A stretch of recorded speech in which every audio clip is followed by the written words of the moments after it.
Here's Gaze. Another alley-oop pass. That's what we've been waiting for. Unbelievable timing on that. And it's the Tigers straight away. Gaze. Alley-oop. What a start. Welcome to the Ultimate Supercoach and Fantasy Sports Show. You are now listening to the Insight Fantasy Sports Podcast.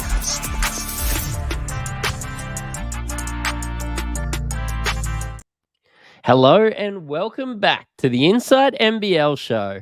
As always, we are brought here today by the Standard Squeeze, Ryan from Astute Newstead, and Bonus Bet.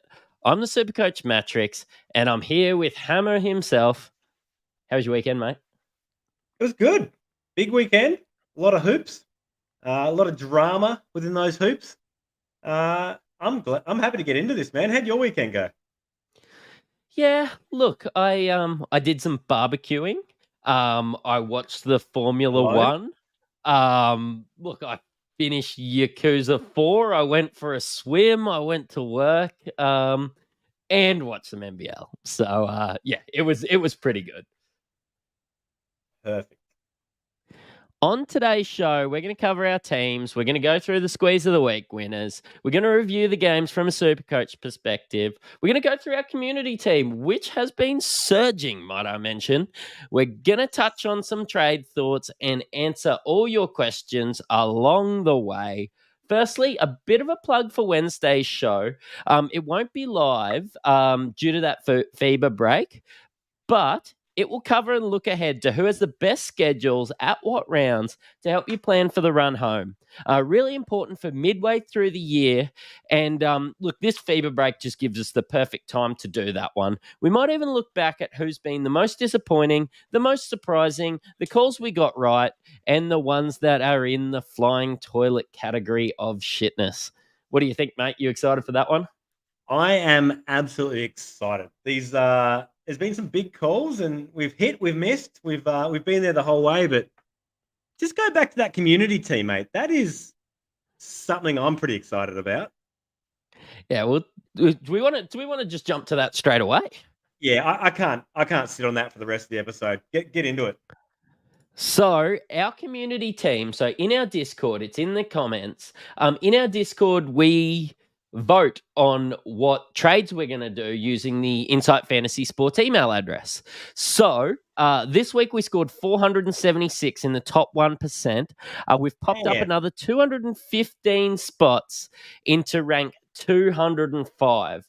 Everybody's been getting in, so you pop in, you post your trades, and whichever one gets the most likes, we pop in and do. And yeah, our team looks phenomenal at the moment. Can I just rattle off our team, right?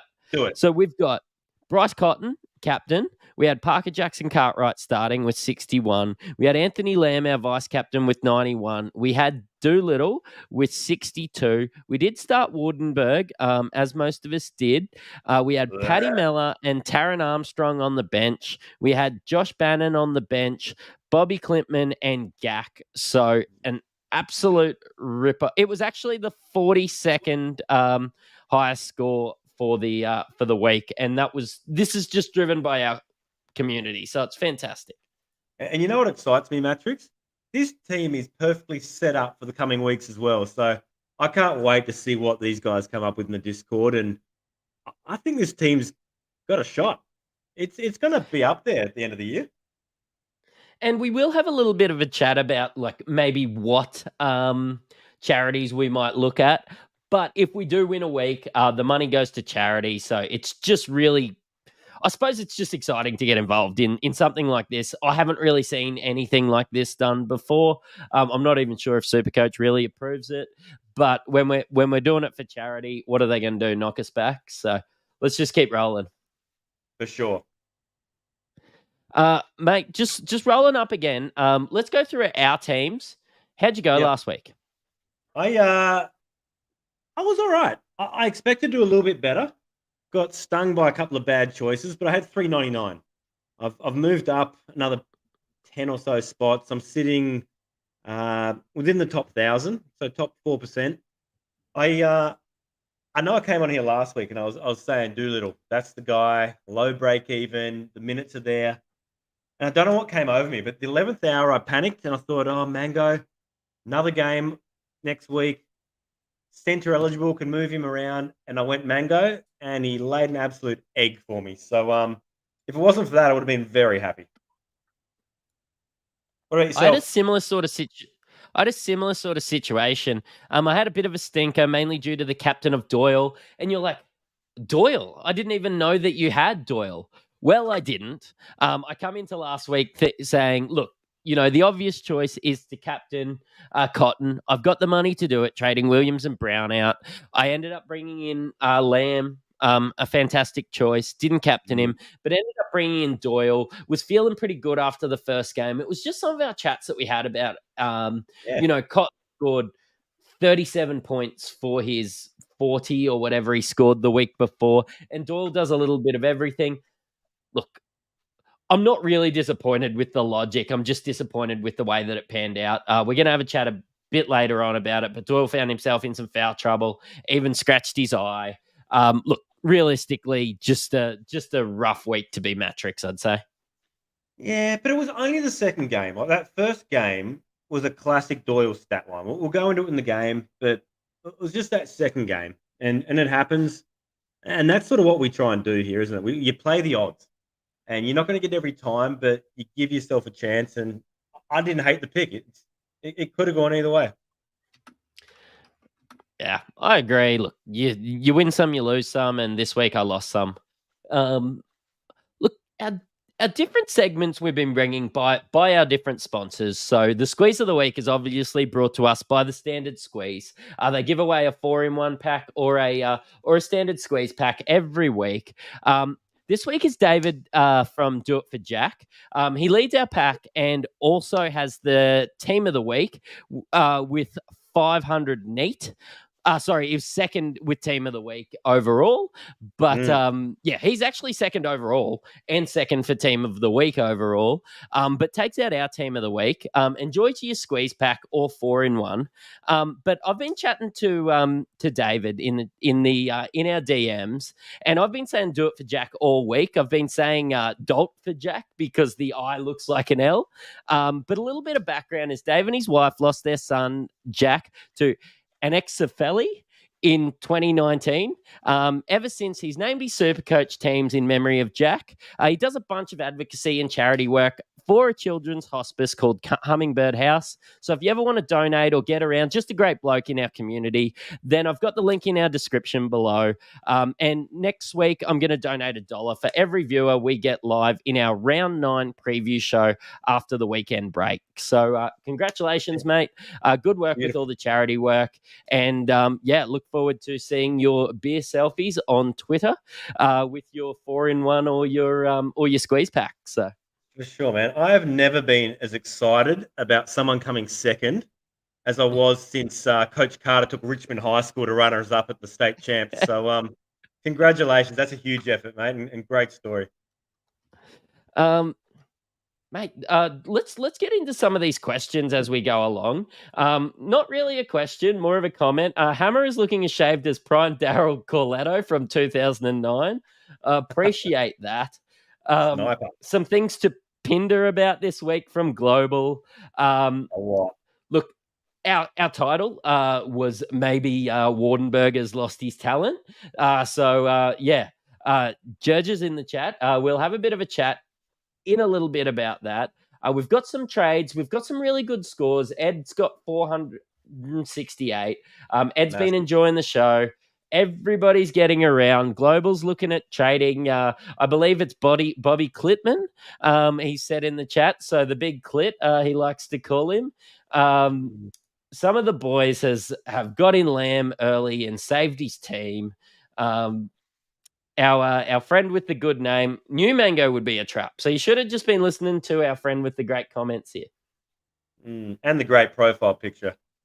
Yeah. Look, I tell you what, the profile picture's gold. He's probably our fool's gold of the week, Mango, isn't he? Yeah. We need to do up a little segment for that, so we'll work on that.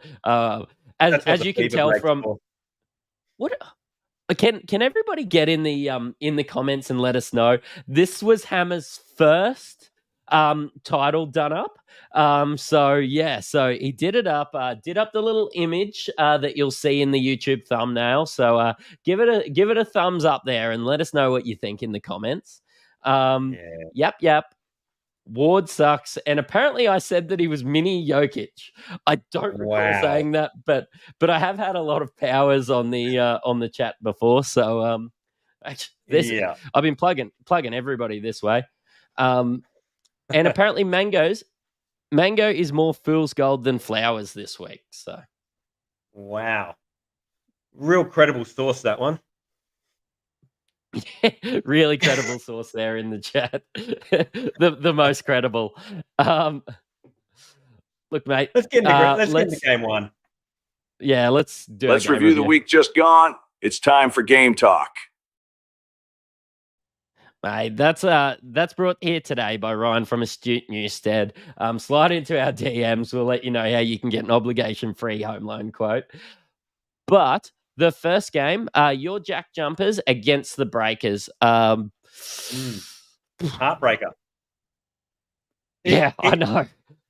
Yeah, look, Supercoach's side, the Jackies looked out of sync, but overall, it wasn't the worst Supercoach game for a lot of the guys who are holding probably the more relevant pieces. So your big one was your guy Doyle, and this was game one of the round. He dropped to 38. Now this had me thinking, you've nailed this, and Cotton probably wasn't the choice. We peaked early on that one, but he had a stat line of 17-7, 6 assists, 2 steals, and that's what we've talked about. Like 17 points in the pack stat line. That's your classic Milton Doyle. That's what we expect, isn't it? Yeah, look, it was actually during the middle of the podcast that I started thinking about bringing in Uncle Milton. So it was just those points from Cotton. What if he just gets shut down in one of those games? I suppose you can't. We're going to talk about the injury and the foul trouble, but you can't really allow for that in Supercoach points. I'm not too disappointed because I think it was a good play, but Doyle was everywhere, and when Tassie have 2 games, I'll be finding a way to bring him in. But that's something we tend to notice. Doyle's up and about, or Crawford's up and about. There's only been a couple of games where they've both really fired at the same time. So this first game, Milt had 38 Supercoach points, and Crawford struggled. He had 15 Supercoach points and was a lot quieter.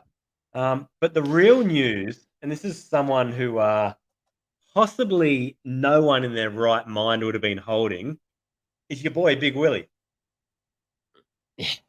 Mate, I was looking at him. I had him in my team in the preseason, and you all called me mad. You weren't looking at him. No one was looking at him. I was looking at Willie Magnay, Pelicans legend. I think he had a 10-day contract there at one stage. So, look, you and Rob made so much fun of me for bringing in Willie Magnay. Again, I don't know if he's got the role there. He's a really good defender, but in limited minutes. How many minutes did he play in this one? Because it wasn't a lot of minutes, but he was great. 16 minutes off the bench, and I expect that to kind of come up a little bit, but Marcus Lee only played 17 minutes. So it's almost like they split the majority of the minutes, and there's a few left over for maybe a Krislovic or some small ball, but 16 minutes and 11 seconds for 20 points, 13 rebounds, 1 assist, 4 blocks, and lasted that long without getting injured and ending his season. So that's the real plus.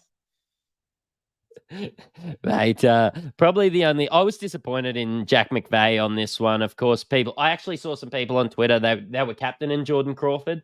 So that's a little bit rough. But McVeigh was disappointing for me. Marcus Lee with the 20, at his price, probably not too bad.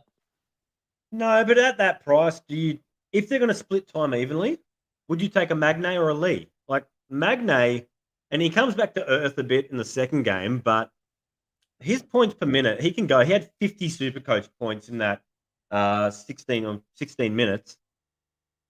It's pretty impressive. What's he worth? That's Magnay. Oh, well, he was worth 189K. Now he's worth 203 with a negative 18 break even. Yeah. So look, is that an upgrade on an Albrook? I mean, the schedule's not there for either of them, but I don't know. Tassie do have a couple of doubles back to back. I think maybe 11 and 12 or 12 and 13. Yeah, we can have a look at that. We'll probably have a bit more of a deeper dive into that later on. Yeah. But look, bringing in anyone with a minus 18, he has to step on the floor to make a ton of cash. So yeah. Now we've talked about Tassie, but we do need to remember there was a second team playing in this game, which was New Zealand, and I had 3 New Zealanders. I think most people would have had a couple. Lamb and PJC were the 2 noteworthy ones. Mango was the one we want to forget about. But Lamb, 49 Supercoach points, 24 points, 11 rebounds, 2 assists, a steal, a couple of blocks. He was everywhere. And, mate, as Sam Kekovich would say, we love our Lamb. And he was great. He was everywhere. Probably takes a little bit away from Parker Jackson Cartwright, though. Look, that first game, and we predicted this, like Tassie didn't really have a matchup with the same size, strength in that 4 spot. McVeigh got the job on him mostly, and McVeigh struggled in this one. And we'll touch on this in the second game because Lamb got shut down a little bit in the second game. He had a well-rounded stat line which boosted his points up, but he had his way with Tassie. They couldn't shut him down. He had 20 actual points at halftime. And the second half was a bit quieter, but that first half, he was unstoppable. Yeah, no, he was good on there. Liafa, do you have a spelling and a pronunciation there for our boy Isaiah there? I would go with Liafa. I think I think you've nailed it. 177K for his 28. Finn Delaney in there with 18. Cheapy Cam Glidden there with 12. And look, the Bowen Mango, 10 up there. He was pretty ordinary. He was horrible. And he's not even, he's starting. He's playing spot minutes. They're almost going to Dane Pinot a bit more, especially in the second game. The one I want to draw your attention to, though, Mattrix, Will McDowell out. Another injury. Who's this opened the door for? Honestly, I think it's just they're just going to have to ride Parker Jackson Cartwright to the bank. He's just going to have to play a lot more, right? Well, what about Liafa? Does he become a bit more relevant? He's had 2 pretty solid games, and the minutes have been there. He played 33 minutes in the first one, and that was before the Will McDowell wide injury. He'd already played 15 before he went down, but, the schedule's not amazing now, but for that kind of price, maybe he's worth a roll. Yeah, we could have a look at him at 177K with a good schedule. But just remember, next week is next week, the following week, the next round is the last really good week for New Zealand, and I'm probably just hoping that I have 2 of them that I can trade them out without a boost. Yeah, just before we move on from New Zealand, another shout out to the Flying Toilet and his horrendous picks. Delaney, trash again. He called Delaney over Lamb. That's probably is that worth a shadow ban or something? I don't know. That's a terrible call. Look, get into him. A Flying Toilet is one of our loudest in the comments, but look, that was a stinker. Apologize for that one, please. Perth Wildcats 88 take care of the Cairns Taipans 80. And the most disappointing thing I see on this sheet is Bryce Cotton 36, not in any colour as I did not own him. I captained Cotton and I was happy with this. And I remember watching this game at the time and thinking, phew, 36 versus Milton Doyle's 38, we're at least on par. Yeah, look, it's good. He was rolling along. I was feeling high about Doyle over the Cotton, and then I saw Cotton actually scored a lot in the fourth quarter in this one. His scoring wise was pretty ordinary. Yeah, and his field goal percentage. He shot 6 of 18 from the field. He ended up with 25 points, 4 rebounds, 4 assists, and a steal. That game where he had 37 actual points the other week, he really did nothing but score.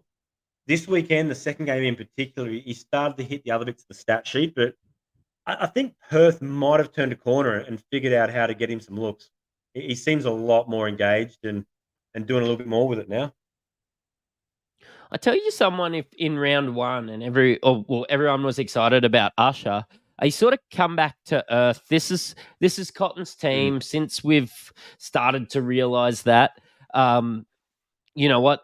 Perth have gone on this winning streak that they're on. What is that? 6 in a row? 5 in a row? 5 at least, yeah. They've been pretty good.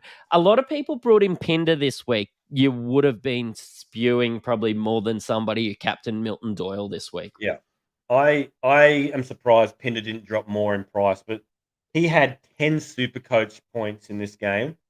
For a guy who's valued or was valued in the mid 300s, you'd have to be disappointed, right? Yeah, 100% would be. We got Doolittle there with the 23, just ticking along there, just making a bit of money for the owners. Saar with 23 as well.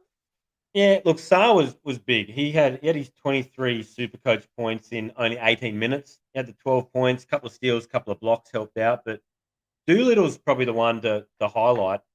10 points, 8 rebounds, couple of assists. He's flirting with that double-double each week. He rebounds well, and 27 minutes in this game. I think he had 30-odd in the second game. He really has found his spot as that starting forward, hasn't he? Just to really, I think in this team with how important, and you see like the nearly 20 shots from Bryce Cotton every game. He's a really good role player that's out there on the floor, playing big minutes, knows his role, doesn't try to overdo things, just gets his boards, gets his 10 points a game, and just makes everybody around him a bit better. Yeah, and you're right. We've seen this from time to time over the league. You put in a team just full of talent, there's no guarantee it works. And maybe they've found the balance. Like, I'm not saying Usher can't play. I'm saying he doesn't fit, within that starting lineup. Bring Wagstaff back. A guy like Doolittle, who doesn't really need the ball in his hand to be effective. They're the kind of guys who are probably going to be a lot better around Cotton. And, Usher is fantasy irrelevant now because of it. Saar's been like the star of like a second unit. I know it's hard to consider a second unit because Bryce Cotton plays nearly every minute for these guys, but Saar becomes a focal point when he comes out on the floor. I just wish they'd play him a bit more. Yeah, I'm very concerned for anyone who's holding Saar long term. Like, I feel he seems to have solidified that sort of number 1, number 2 pick in the NBA. He's shown a fair bit. Do we see what happened with LaMelo Ball a couple of years ago? And they shut him down. Some bullshit, bogus injury. Put him on ice. We're not improving his stocks anymore in Perth. Maybe that's what happens. Look, that's enough about Perth because I don't own anyone from their team, and this is heartbreaking. Paddy Miller, 28. He looked good. Looked good. And probably the big thing is the return from injury. He's back starting. Interestingly, they started him and Armstrong together, which they did again the second game. Armstrong only played the 15, but he's another stud. But yeah, Miller is a baller. He's starting to get himself into that MVP conversation, depending on who you talk to.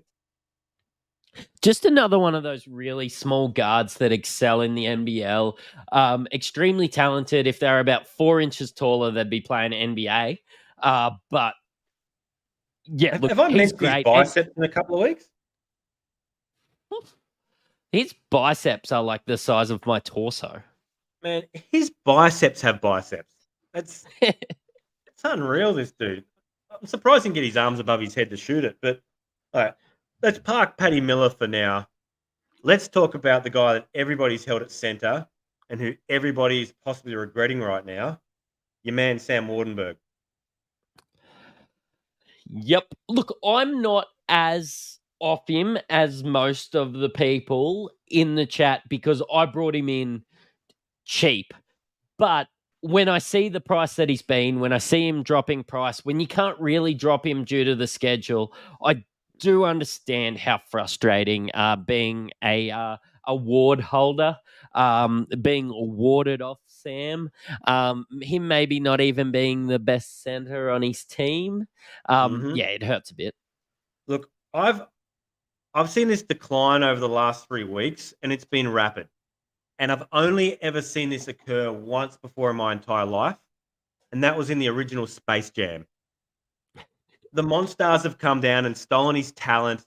He's literally the Sean Bradley for it. You know, that's what our picture for this week's episode's about. I've got no other explanation. It's unbelievable. I'm hitting the panic button. I don't quite know how to replace the center position yet, but I'm off him. At least you paid fuck all for Mango's 10 points. You paid a lot for Wardenberg's 16. Yep.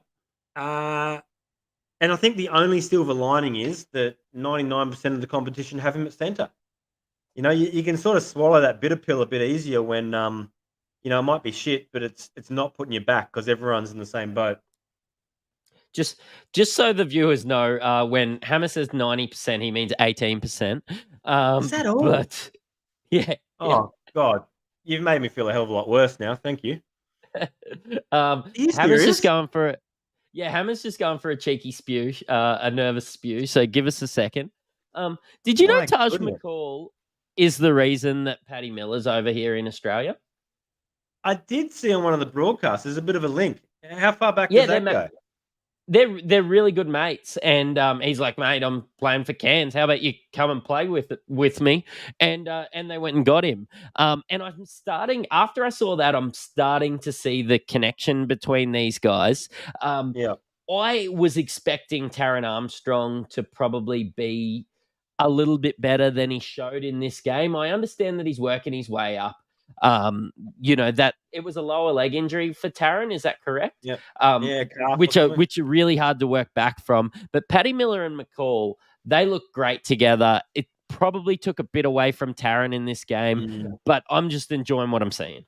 Yeah. Look, there's a lot of guys who like the ball in their hand, and there's not a hell of a lot of shooting with any of the guards in that team, which is possibly a concern when, you know, we've seen some reasonably low scores from Cairns throughout the season. But look, loving Miller, Armstrong, at that price, he's going up every week. I'm seeing enough, but what does concern me is it's not the Armstrong I expected after watching his college career.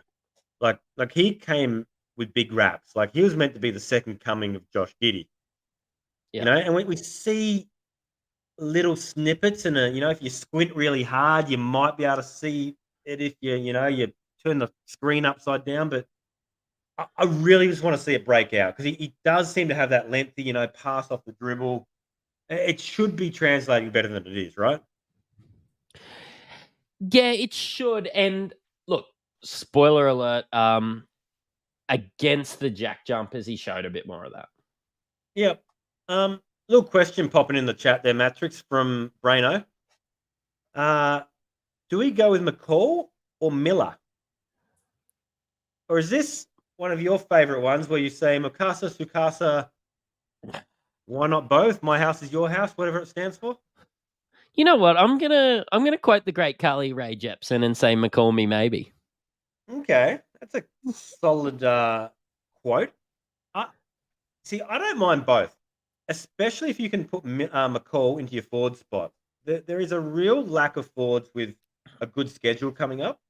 And we might cover this Wednesday on our sort of looking forward segment. But, yeah, McCall, he was solid and he's working back. The price is starting to plateau. I think we've lost as much as we're probably going to lose.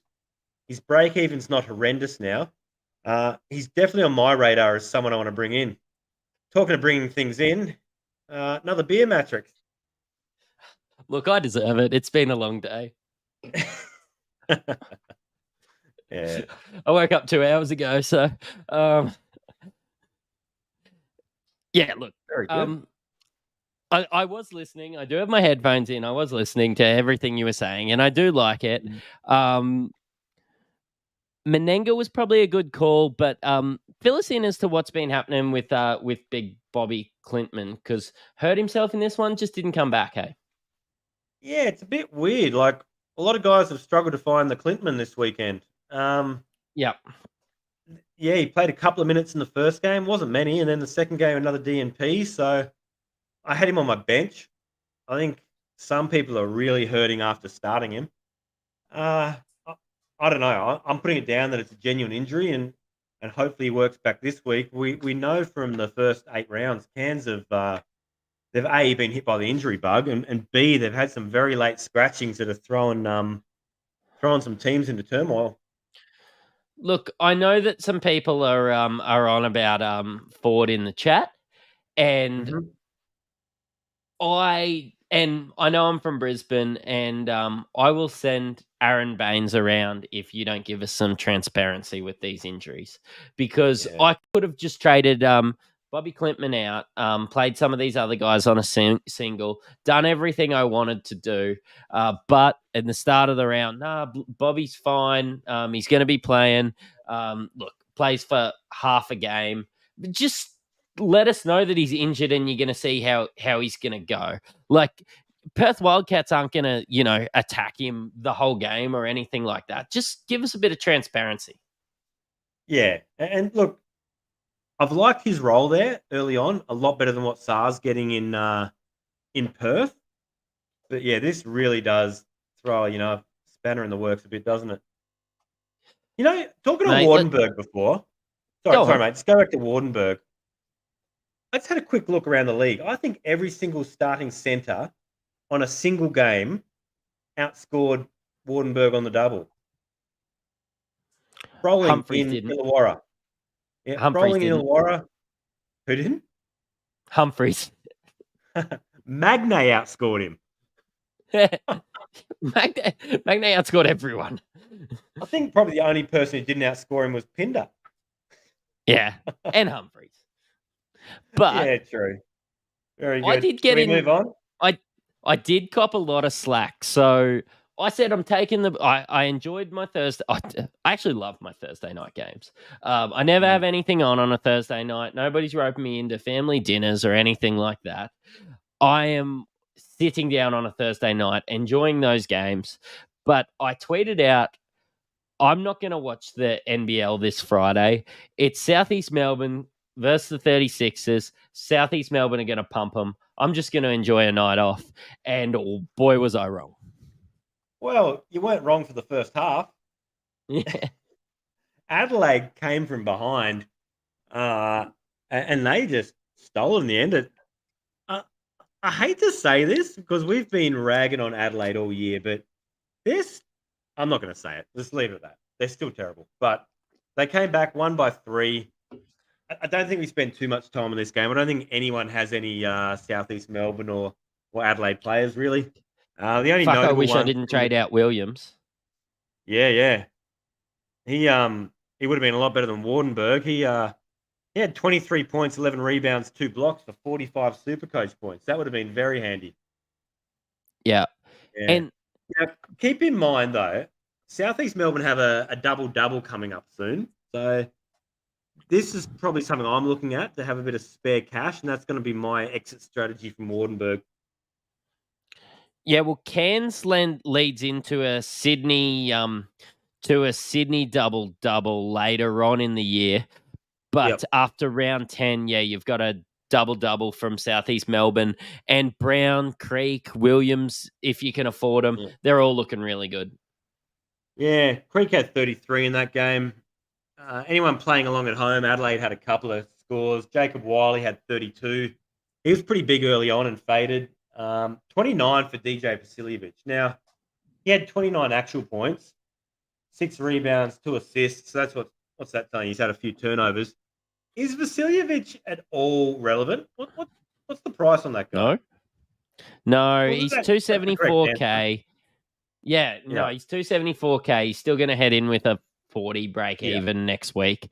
I'm still not looking at DJ 3J. As much as I like the way that I feel he has turned Adelaide around a little bit with that spark of offense. Yeah, Adelaide's got me confused though. Like, how quiet has the whole import search gone? Are they done? Is this how they're rolling now, or are they still looking? I don't know. I honestly don't know. Yeah, Look, I wouldn't be bringing a guard in, but surely if you've got a spot up your sleeve, there's got to be someone floating around. Why don't you just give Bring in Jeremy some. Kendall a run with his 15th team? I mean, just play somebody instead of Sunday Deck, or that Starling's been playing minutes. Smith Milner's been playing minutes. Like, there's an upgrade out there. Yeah, I think we got a little update, and I do remember vaguely seeing this. Toilets come on, and he said Olgun Ulrich during the week has said Adelaide have put the import search on ice. I did hear that, but you'd have to think maybe they're still working in the background somehow. Look, you know what? With the way they've been going, and I know they won this week, at least they're going to get a good draft pick next year. So we can probably just move on from there. Yeah, Flowers got 28. Yeah, that's Phil's gold. McCarron got 27. Let's move on to Saturday. Yep. Slippery Saturday. Mate, look, we don't need to delve into the players so much because this is Cairns versus Jack Jumpers, and we have talked about them. Crawford and McVeigh sort of took all of Doyle's points and my heart. Yep. That's about it. The ones on Cairns. Oh, let's just touch Magnay quickly. Magnay came back to earth a bit. He had the 22 minutes, which was a step up from his 16 in the first one. Marcus Leone played the 15. Is this a trend? Maybe we need a little bit more of a sample size to see, but Magnay is 22 minutes, 6 points, 7 rebounds, 4 assists, 2 blocks, 19 Supercoach points. Like, I don't mind that at that price as a backup center. He's better than Mango, and the schedule is going to be pretty identical. Cairns, though. Cairns are probably the relevant team to talk about. A few scores this week. Yeah, Miller big one. 40. Yeah, Miller with 40. That's huge. What was his stat line? 26, 3, 4. Taj McCall also. 21 points for 36 Supercoach points. What you need to have a look at here, and I know it did go to overtime, but 39 minutes for Miller, 38 minutes for McCall. Actually, have a look at their entire starting five. They're all well over 30 minutes, and the bench played very sparingly. The only guy to actually really play off the bench was Lat Mayan. Honestly, like, the points are coming from the guard spot with these guys. Yeah. And that's it, because, well, obviously no points coming from Wardenberg. And if you look at that starting five, right? Miller, McCall, Bull Quoll, Taron Armstrong. You can call them forwards if you want, but that's pretty much 4 guards. They're all handling the rock. Yep. They're all going to try and shoot it. You're playing 4 guards in Wardenberg. So you're pretty much playing 4 on 5. That's, there's some interest there. And what I do like, and I've always said this with Supercoach, is it's opportunity we're looking for. If they're not going to the bench, these starters with the schedule and everything, we can start to load up if we haven't already. I know I've loaded up on Cairns, but I might nearly look to move Cairns players to Cairns players at this stage because I'm not sure I've loaded up on the right ones. Yeah, that's a good point. Let's have a look at the Bullets versus Perth. Can we move on to that one? Another close one. Yeah, this was a rip snorter. And as somebody that had $10 on Chris Smith to score 20 plus at about $8.50, I really enjoyed this one. You absolutely would have. And this is where we talk to our man Toilet every week, where a broken clock's right twice a day, because I don't know in what world you had any reason or any business placing that bet. Mate, he was due. Of course he's due. He hasn't done anything. But he has now. He got 38 Supercoach points. He's sub 200. I'm not even sure if he's relevant yet, but I tell you what, I was on the Chris Smith bandwagon. I might even order a Chris Smith jersey instead of my Bannon one. So, sure. But you know what? There is something about the way he shoots the ball. It's a work of art. That thing comes down with rain on it. The backspin. It's poetry. I just fall in love every time that thing gets released. My goodness. Bannon did work late. He was pretty quiet early on. He salvaged 23 Supercoach points. He had 17 and 6. Sobey was disappointing. Yeah, and he's starting to become cheaper and cheaper. He's sub 300K now with a break even of 59 for the next round. Yeah. Again, like when he had the break even of 40 the other week, and I said, look, he's always a chance of covering it. Ended up with late 30s that game. He's still a chance of covering it. Maybe we're just getting this Sobey at a little bit of a discount. Norton played the 30 minutes, 15 Supercoach points. What I'm hearing, and this isn't new news, but Shannon Scott, his original timeline was to return between rounds 8 and 10. We're right in that window right now. I wouldn't imagine he comes back playing 35 minutes, but just keep an eye out because I know a few people still hold Norton and they're on a double this week. But after that, we're hopefully going to get a bit more news on how that's going to play out. Do you think Tyrell Harrison is now the clear starter? Like, I see Rocco Zakarsky getting a few extra minutes. Bangers hasn't, like, there's been a weird rotation there, but Tyrell Harrison has been the one that's looked great. Yeah. He's looked good. Did he get injured last week? Or is he back? Like, I vaguely remember seeing something happen with him. No? Yeah, look, that was a week or so ago, but he was good by the time this one started. Look, Harrison was quiet. He's obviously the starting centre. He played the 17 minutes. Baines played the 14, and Rocco played 8. I think you do the quick math, it always adds up to 40. You never see two of them on the court at the same time, really.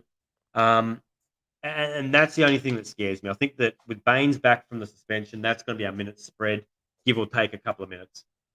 But look, he's a point per minute guy like Magne. They can put up big, but I don't see him ever playing more than 25 and probably more likely around that sub 20.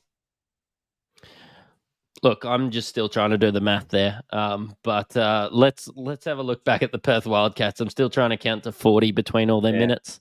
But Bryce Cotton, 42. This one broke me heart. Doolittle as well as a gentleman that I also don't own. 39. Harris there with 21. Pinder a little bit better, but it's still like I'm glad I might not own Cotton or Doolittle, but gee, I'm glad I don't have Pinder as well. Saar was bit by the minutes bug a little bit, and Usher doing Usher things. Yeah, look, the one that broke my heart was Doolittle. He was sensational. 39 Supercoach points, was 1 rebound off a double-double. And when you compare that to the squashed Mango, we are probably crying in the corner or in the shower listening to Adele. Yeah, Cotton was good, 42. And he spread the stat sheet. That's probably the most notable thing. 25 points, 7 rebounds, 3 assists, 3 steals, and a block. Like, that's when we're looking more like a Doyle stat line, isn't it? Yeah. Unless you're talking about Doyle's second game. Fuck off. You deserve 10 in the bin for that. A yellow card or your first. That was unsportsmanlike. So, my bad. Yeah. Look, let's. We've still got a couple games to go, but let's answer some of these questions. Sure. I know we're going to head into the Illawarra Hawks, but a couple people in the chat just saying, Hammer, you were quite right about the AJ Johnson minutes thing. So yeah, excited to chat about. Yeah, he was there. Yeah, and he got off the bench early. It wasn't this last 30 seconds of garbage time. He only played the 8 minutes, but they were meaningful minutes, and I just got the feeling that it's going to go up from here. I don't think he's going to be any more relevant than a Trenton Flowers, but I think we may see 1 or 2 games where he shows a bit. And he's 57K. Like, what's the risk? The risk is wasting one of your trades. I would get him in if I've got a trade back. Like, if I've done all my trades and suddenly I've just still got 1 left. And by all my trades, I mean 1. I think you'd be bringing him in to generate cash because I think he's going to go up from here, but there are a lot of good guards with a good schedule. But if you get him early, and I'm not saying do it, but if you bring him in now at 59K, he goes up over the next 4 or 5 weeks. Let's say he's 100K. Illawarra have doubles pretty much the last 5 rounds. He could be a spot on your bench to generate some points as well. Yep, I'm with you. And he also thinks that Tatum's going to save us. I'm not sure. I'm Doc not sure Rivers either. could save you, man. If anyone watched that game, that was quite possibly the worst game of basketball I've seen all year. Possibly in the last couple of years. Dirty, gritty, low scoring, but not even low scoring because it was great defense. Just low scoring because these guys forgot how to catch the ball. Like it was ugly. Well, let's duck into it. Anthony Lamb still got his. Parker Jackson Cartwright went and got 34. As always, the two highest scoring players from Illawarra were Sam Froling and Gary Clark. They're good. Yeah. I'll tell you who's not good. A guy I've held for a lot of weeks, Justin Robinson. I think it's time you let him go. We might talk about this in the most disappointing next week, so I don't want to jump the gun, but from what he showed us in the preseason last year before he got injured, in my mind, this guy was your Jalen Adams. You know, this was going to be that kind of guy, and he hasn't even shown us a glimpse of that this year. He needs to go. They're in a funk in Illawarra. Harvey's not far behind him. He's a poor man's Kyron Galloway, isn't he? He's a poor man's Ben Air. Like that's how bad we go. What's the guy from New Zealand that like dresses up as a Teletubby in Star Wars and stuff? McNaught never gets on the court. Alex McNaught. You know, that's the level we're talking about right now. At least that guy does some memorable stuff off the court. Welcome to a deep dive for Alex McNaught there, guys. So yeah. Look, the only other thing that. to mention out of this one was Lamb. Couldn't hit the backside of a barn. You know, he couldn't.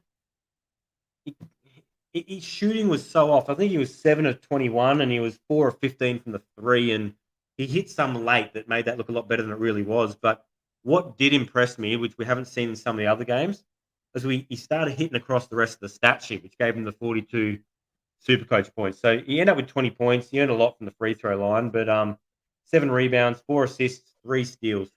And I think they've ripped him off a couple of blocks as well. And you know what? That doesn't matter in Supercoach. I know that, you know, we're 10 rounds in and we're talking about the difference between fantasy and Supercoach.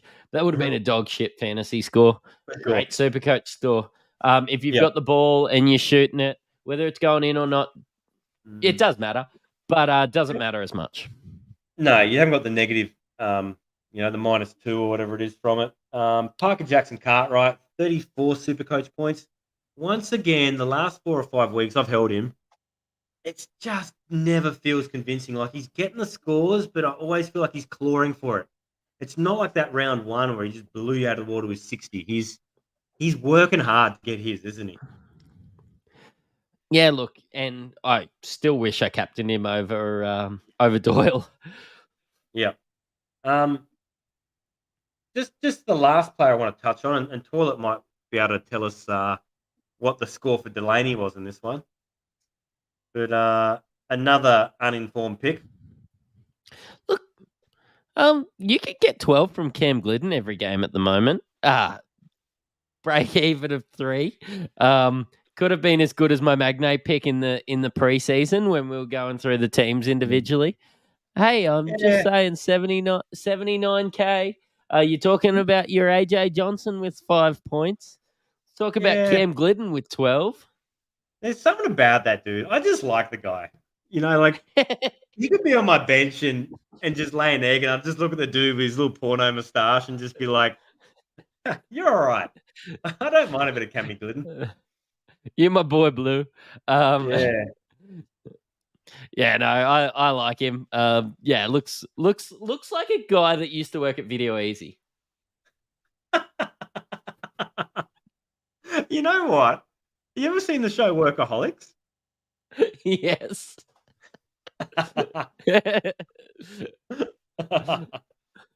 Hey, let's move on to what I consider championship favourites, Melbourne United, taking care of the reigning champs in the Sydney Kings. Mate, Travis with a 53, nearly regretted trading him out. This was a tale of two halves, wasn't it? Like Melbourne looked pretty ordinary early on. I was messaging a mate, and he's like, "Man, they're out of sync. This is not a contender." And then by about the third quarter, they've turned around. I think this is a championship team. The amount of guys missing, the guys stepping up, they were good. And like you can't go like Goulding is just shooting the lights out. He can do this. Bubbles can do this. He had the 51. It's he had 35 actual points, and he brought up his 6,000th career point on the night. So that was a huge effort. But he did tickle the rest of the stat sheet. I wouldn't say he hit it, but there's evidence that he was there. He had the 2 rebounds, the 4 assists, and 2 little blocks. He did fondle it, didn't he? A bubbly stat line, yeah. Didn't touch it, but he fondled it. And that's all we can ask sometimes. Shea Illy, you held him for a long time. He was good. Yeah, coming off my bench with 38. Look, an extra boost of 19 points. Probably should have started. And he had the 9 assists. He almost double. Yeah, he's going to be good and relevant as long as some of those other guys are out. It's just, you know what? By the time we have a break, Delhi and that's going to be back. Melbourne still don't have a great schedule. I'm not getting too excited, but I wish Melbourne had this schedule earlier on, and I would have Travis, I would have Illy, I would have Joe Lualachul. It's taken him a little while to figure it out, but Travis, his stat line, this is what he was meant to be doing all year. We held him for the first 6 rounds on all those doubles, and he just ghosted us, didn't he? Yeah. This stat line, 18 points, 12 rebounds, had the double-double, the 4 assists, the 2 steals, the 2 blocks. This is what I was expecting game in, game out when we were talking preseason. Yeah, look, me too. He's obviously got the talent. He's really good, but I think that he is going to help Melbourne United. Look, this was a big game against Sydney. This was a huge game against Sydney. Jack Jumpers haven't been as good as what we've sort of thought. Like they lost to the second worst team in the comp in New Zealand this week. This is Melbourne United's season to lose. 100%. But moving on to Sydney. Sydney are going to become very relevant Supercoach-wise very soon, aren't they? Yes. They've got those. They've just got a great look. We're gonna chat about it. We're legit gonna do a whole podcast about it. But Sydney go 2-1, 2-2, 1-2, and they are a very Supercoach friendly team. Yeah, and a couple of guys to highlight. Valentine finally came out and did what we expected. He had 37 Supercoach points, and this is the stat line we're expecting from him: 19 points, 6 rebounds, 7 assists. You know, this is your Draymond Green light. This is what we were hoping for. Jalen Adams, not such a great night at the office for him, was it? You know what? I like this for bringing his price down for me. For sure. That's where my eyes lit up. I don't hold him, and I haven't all season, but he had the 9 points, the 1 rebound, 4 assists, still played the 30 minutes for 13 Supercoach points. DJ Hope, 27 Supercoach points. Bolden, he got the start with Hunter injured. He had 28 Supercoach points with 10 points, 9 rebounds. Just missed the double-double. Yeah, man. Look, it's pretty good. Did Denzel do what we thought that he was going to do? This is just a flash in the pan, right? Right? He's not going to do this every week. Ooh. Or is this a market correction? Is he back to what he should be doing? I tell you what, did his price have a market correction? No, he's still 284K, but he will have a break even of 12 next week. Yeah. So, look, you're possibly considering him and McCall for possibly that forward position. Over the 3 weeks, they're very similar schedules, very different price at the moment. Maybe, we'll probably hit it on our next preview show. There's some considerations for you. Tui looked good, didn't score amazingly. He had 17. Talk to me about Bolden, Mattrix. No Hunter in this one. So Bolden got big minutes. I like him. Look, as long as he's shooting well, he's going to be playing well. Yeah. And yeah, if Hunter's out, Bolden's going to definitely come into the mix for me. Even at backup 250K is centre. fine. Yeah, that's 250K is Wardenberg. completely fine. Break even of 2 going into the next round. Yeah, look, I don't hate it. Yeah, could be worse. That's all the games. Do we want to have a quick look at trades? I know it's hard. It's 10 days away, but do you want to have a quick look at trades? Yep, do it. Ladies and gentlemen, I'd like to report a trade. Right, let me open up my notes because we went through a few of them there. I think I've got to get McVeigh and Doyle out with the schedule there. I could be talked into McCall. I'm gonna hold Wardenberg. I think the second I trade out Wardenberg is the second that he blows up. He's playing twice as many games as anyone else. Look, I've just got to get Doyle and McVeigh out. I might even get... Just wait. I just wanted to double check. I might even get Obi in next week. Just... Look, I know he's got a 60 break even, but he's just somebody that's got a high upside heading into round 10. I could even be talked into maybe a Wiley or somebody like that for a McVeigh as a 1 week play. I would love to get rid of Ulbrich. I don't think it's boost worthy just yet. But you know what? I'll probably end up just going the safer route and go like a McCall or a Miller or somebody like that. Look, I've got heaps. I've got 10 days. I'm not too excited. Yeah, a lot can change in 10 days. It's a long time, isn't it? But look, structurally, I don't think I can get rid of Wardenberg this week as much as I'd like to. But in saying that, I think the only hope of him getting his talents back is the Looney Tunes coming in to help out Cairns. I'm going to bring in Miller for Cotton and McCall for Justin Robinson. I can't look at Robinson anymore. He makes me feel dirty. I actually kind of like it. Feeling dirty. I don't like Robinson. Yeah. McCall, the only issue with that is that I can only structurally bring him in on the bench as a guard. I would love to play him as a forward, but this week I'll have Lamb and Bannon as forwards, which are both playable, and I might be able to do a bit of a switch-o, change-o and massage him into the forward spot the following week. But I'm starting to see a few comments, Mattrix. I like the idea that Braino's going, Pinder and Doyle out, Magnay and Miller in. I don't hate that at all. Yeah, I like it. And Braino's actually a good NBL player. He was recording a BBL episode when we popped on, so keep an eye out for that one. But yeah, Magnay and Miller, really good. You're going to get some cash generation out of Magnay, even though I'm not 100% sure he's going to... Actually, no. He's definitely never going to put this week's worth of points on the boards every week. But I do like bringing in Miller. Yep. Miller's solid. The schedule's there. You can set and forget for 6 or 7 weeks and really start to tinker with your rest of your team. And like we've always said, the roles there, the minutes there, they're not really playing their bench in Cairns, and they're in a spot on the ladder now where they've got to win some games, right? So they're going to be playing their guns. They can't afford to drop too many. You know what I won't be doing, and it's bringing in Finn Delaney this week. Yeah. I will not be doing that either.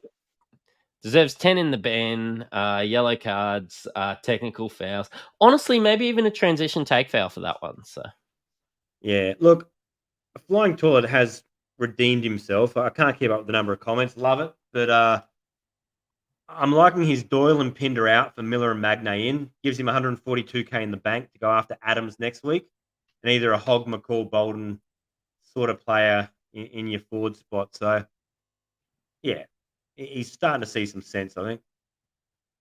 Look, it is hard to keep up with all these comments, but I'll duck up a little bit and answer some of the questions. Mick Delaney, Finn's cousin, is just enjoying seeing you here on the pod. What a guy. Global's not sure how Melbourne continues to be so good. It just screams championship year for this. For sure. You look at the balance, I think they've finally got it right. They haven't, like in the past, sometimes Melbourne's just gone after, like what we said was initially happening in Perth, where they've just gone and thrown as much talent on the court as they can. This year it fits together. And I mean, when you're winning, people are prepared to sacrifice, aren't they? Like, when what are they now, like 9-2 or something? Guys will Yeah. accept a lesser role. It's a lot harder to accept that role when you're, the Illawarra Hawks and you're 1-412. Yeah, look, let's go. Saar is Wemby. Look, Wemby's a generational talent. Saar could be a top 5 pick in an ordinary draft class. As somebody that's doing an NBA pod after this, Saar is not Wemby.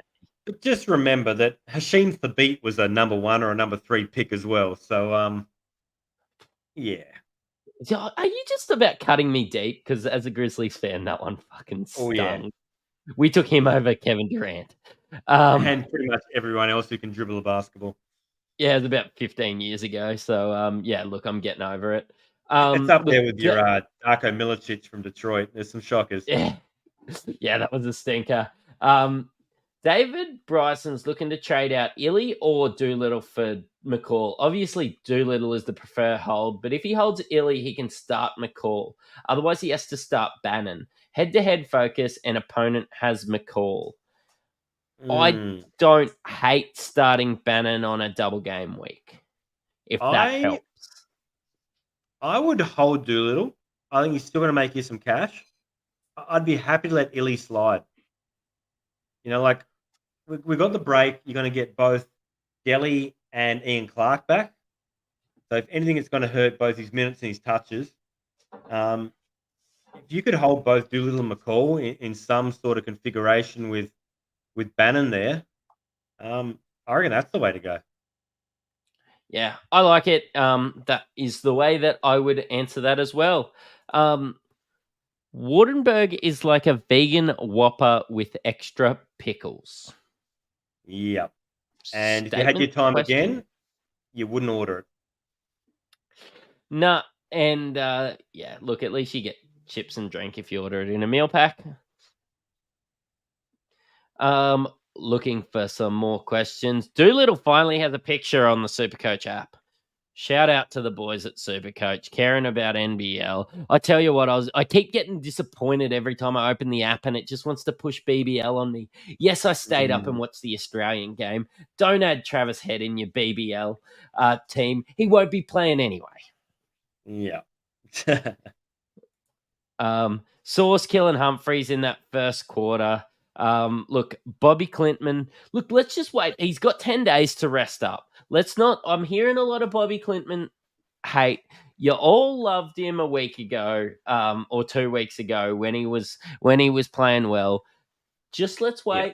Let's breathe a little bit. He could be better than Bullquall.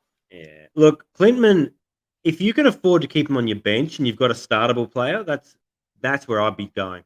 You just need to wait and see, make sure he's playing. If you cop a 0, with him on your bench, it's not quite as bad. When do Cairns play that round? Are they first game? Have you got that emergency trade up your sleeve? I don't know. We'll check out that closer to the time. Yeah, they're the first game against Sydney next week. Next round. Yeah, okay. Round 9 versus Brisbane on the Friday night. Is Will Magnay worth picking up with his low break even?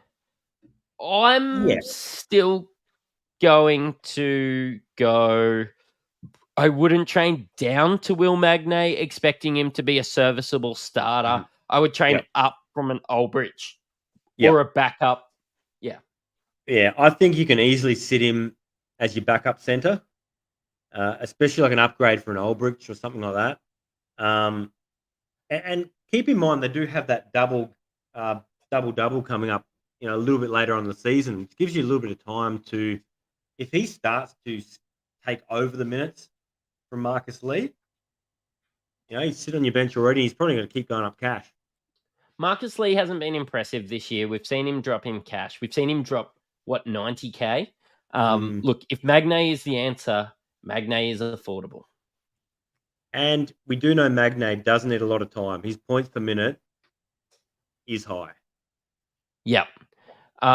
Look, Chris Smith will be this donkey's gold this week, and nobody should be trading him in. Honestly, with a flying toilets track record, it makes me want to add him. Yeah, I'm with you. I wouldn't have added him before Toilet said that, but now he's going off for 50.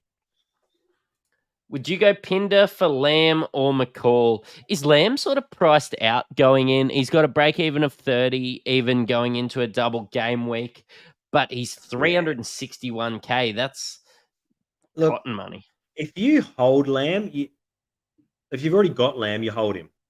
You know, you're going to ride out that price rise, even if he's on your bench, I think. McCall, man, I'd be going McCall just based on schedule. You're going to get another 6-7 weeks. You know the opportunity's there. We've talked about it before. He's like the coach's son, where it doesn't matter what he does, you know, the sun still shines at his ass and he can do whatever he wants. So I'd go McCall in that situation. I think so. Just schedule based. It's not even. It's just really hard with the way that NBL Supercoach is. I wish they did it like maybe if a guy was playing 2 games, you would get an average so that everybody just got one score for the week, and you could work your way towards the, I suppose, the best team of the best players. Look, it's just so schedule based, but I suppose people wouldn't watch us as much. You'd just have Source and JLA every week. Yeah, no, the schedule's good. I think the only bad thing has been these NBL NBA games, which warp the schedule to some really big swings. Like we've seen Cairns with all these doubles. Melbourne United always load up on the front end with doubles because they're on the road because the Melbourne Open, the Australian Open. You know, there's just some little, you know, nuances.